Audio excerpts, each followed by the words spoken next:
Le ramadan, pour un athlète, ça sonne souvent comme un obstacle, non? Eh bien, dans ce décryptage, on va voir comment on peut complètement retourner cette idée. Comment faire de ce mois de jeûne une véritable force, pas seulement physique, mais surtout mentale. Alors pourquoi ce chiffre 70%? On pense tout de suite à la faim, à la soif, bien sûr. Ce sont les défis évidents. Mais en réalité, le vrai combat, la véritable épreuve, elle se joue ailleurs. Elle se passe dans la tête. C'est ça qu'on va explorer ensemble. Et ce graphique, il est sans appel. Regardez, 30% pour le physique et 70% pour le mental, c'est énorme.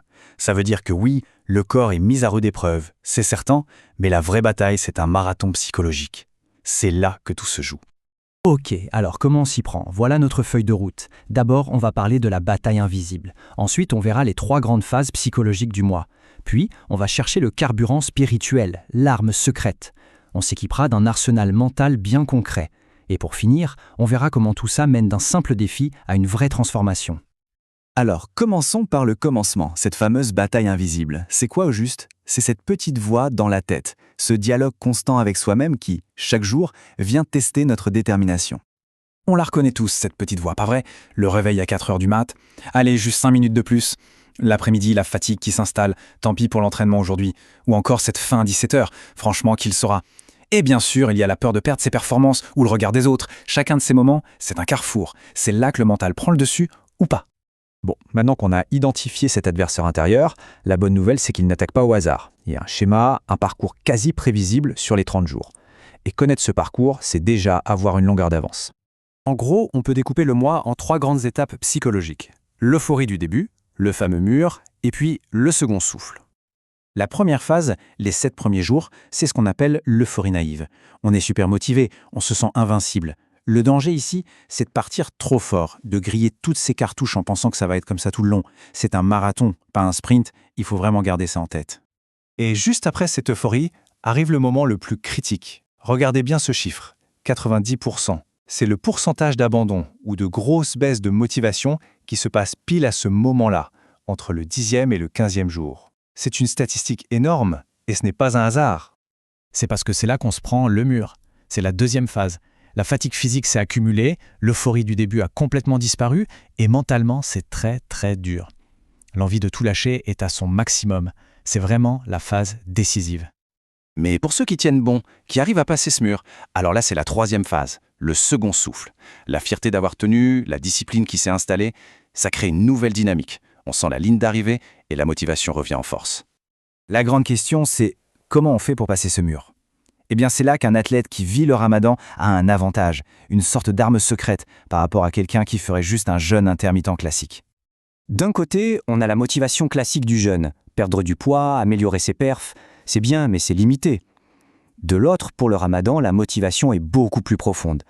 C'est un pilier de la foi, une quête de purification, de discipline, de gratitude. Ce pourquoi spirituel, c'est un carburant beaucoup plus puissant quand on est face au mur.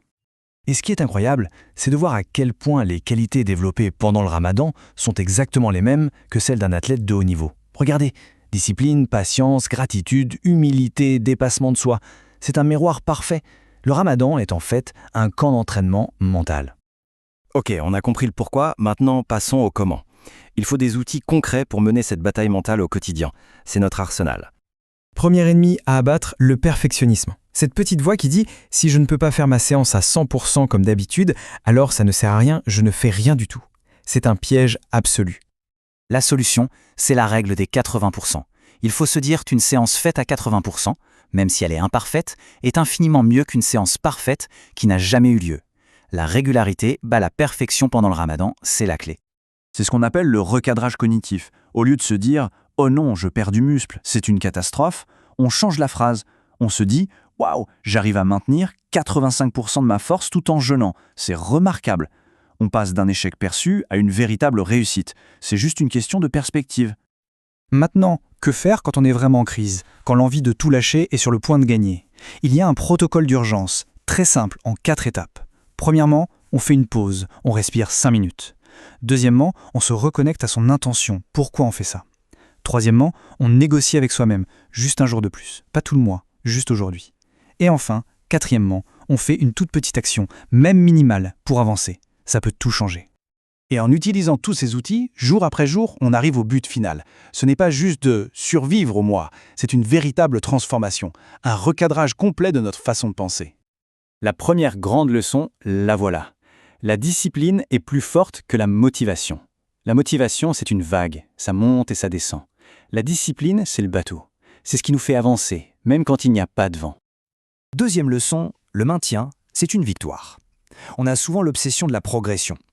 Mais pendant le ramadan, ne pas régresser, juste maintenir son niveau, c'est déjà une performance incroyable. Il faut savoir redéfinir le succès. Et le résultat final de tout ça, ce n'est pas juste un physique qu'on a réussi à préserver. C'est un mental qui a été forgé dans le feu. Une force, une résilience qu'on va pouvoir utiliser partout. Dans le sport bien sûr, mais aussi au travail et dans les épreuves de la vie. Parce qu'au fond, et c'est peut-être la conclusion la plus importante, le ramadan ne teste pas vraiment le physique. Il révèle le caractère. C'est une occasion unique de voir de quoi on est vraiment fait quand on est face à un vrai défi.